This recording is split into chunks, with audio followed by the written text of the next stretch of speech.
ซื้อแล้วสิไปซื้อน้องเส้น5ยังบ่ได้โอ้รุ่นน้าเสียได้2,000ซ้ำตัวซื้อจะค่าซื้อสร้างค่าอันนี้ไปซื้ออ่ะซื้อเลยเด้อซื้อแล้วดูสร้างค่าซื้อค่าซื้อค่า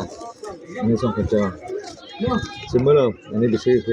2,000เจ้า3,000ดูตัดมาเจ้าส่งค่าเอาซื้อเจ้าซองตัดแม่เจ้าส่งคนตาแม่บ่ได้ใหญ่มีซื้อบ่ซื้ออันนี้ซื้อได้เบิด 10,000 มีแต่ตัวนี้ไปซื้อมี 1,000 นึงบ่ได้เบิดแล้ว 10,000จักเยอะซื้อทราบล่ะโอ้ซื้อมีแต่นี่นะพวกข้าแล้วซื้อได้ซื้อค่าซื้อเสียงก่อนนี่เบิดแล้วนี่ไตเด้อครับตันดู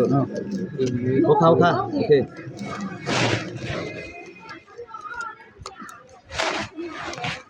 เป้าให้ได้แม่ตักบาทนึงเอาเข้าไปแล้ว10,000มาเลย10,000อันนี้ไทยเป้าให้ได้แม่ตักบาทนึง10,000เป็นบุญตาตักบาทไปด้วยใครซื้อสิเอาให้น้องเบิ่งได้นี่อันนี้ไปเลยนี่บาทได้เนาะทิมเลยซื้อไปซื้อที่มาไว้ทิมกูได้สิเป้าให้เจ้ามืดม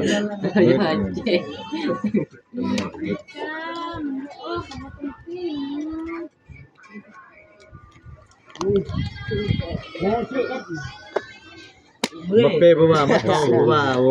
เขาให้ยังใหญ่กว่าเจ้าจ้ะ10,000 20,000จะเบิ่งละติเจ็บแต้มจะได้เอาไป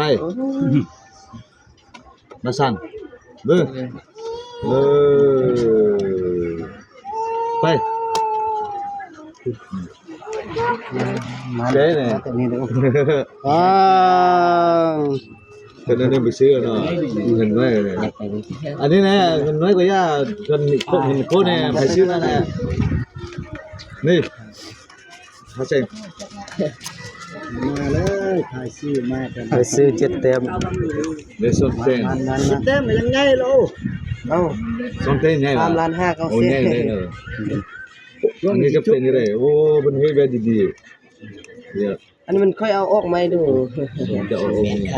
ก็ข้าวอ่ะ8นี่เข้าอ่ะเป็ดแล้วอ่ะ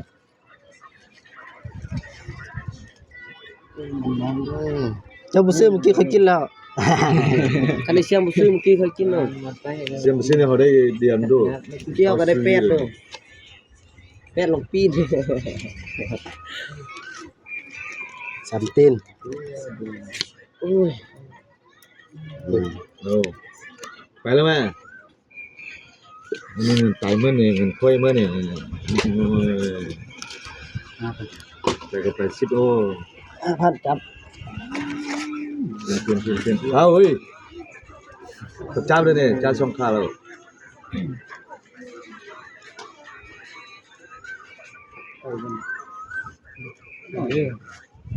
เปล่ากัน40เราจะได้ไอ้เจ้าอีก40เสียงหาย40มั้ยไปเท่าไหร่40จะไปก็ไป35เดี๋ยวไปไป5โอ้40เด้ไปมาเก้าบ่แม่นแม่มันไปจิ้ม